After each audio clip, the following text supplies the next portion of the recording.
We continue to be mindful of those impacted by Hurricane Ian. Right now, recovery efforts are underway in Florida as the storm makes landfall again in the Carolinas. This afternoon, the moderator of CBS's Face the Nation, Margaret Brennan, joins us live from D.C. to discuss the federal response to the storm.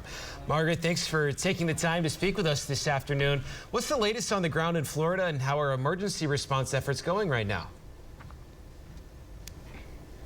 Well, the FEMA administrator is there now. She will be joining us on Sunday to give us the latest from what's happening on the ground in Florida, but also the path of this storm as it hits South Carolina. We want to talk to her about the federal resources here. We know the federal government's already offered to foot the bill for about 13 counties in Florida to pick up the debris.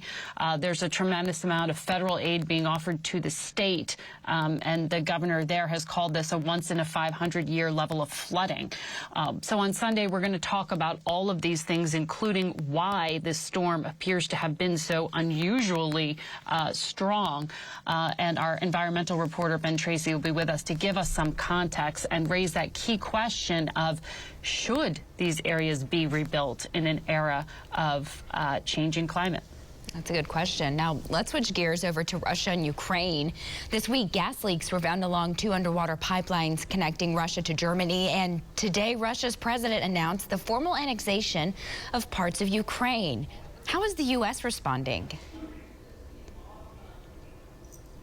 This is escalation in the view of the United States, and what we have from the White House is the same policy when it comes to responding to this escalation by announcing more sanctions. As Jake Sullivan, the National Security Advisor to the President, indicated today, there will be more aid going to Ukraine as soon as next week so that Ukraine can fight the Russians directly themselves. The United States is trying not to get directly involved in that fight, though they're pouring a tremendous amount of resources in the form of intelligence, weapons, and financial support.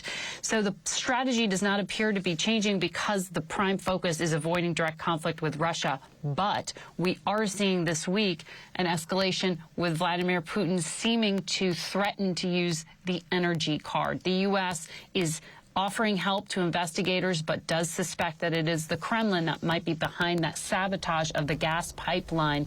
And it raises that question of why Russia would sabotage their own pipeline. The thought here is that Vladimir Putin has two powerful things in his arsenal: the threat of nuclear weapons and the threat of cutting off energy supply and damaging infrastructure. And today, the White House warned they are concerned about further attacks on infrastructure. Okay, Margaret, thank you so much for your time this afternoon. And you can watch CBS's Face the Nation every Sunday morning at 9:30 right here on Channel 6.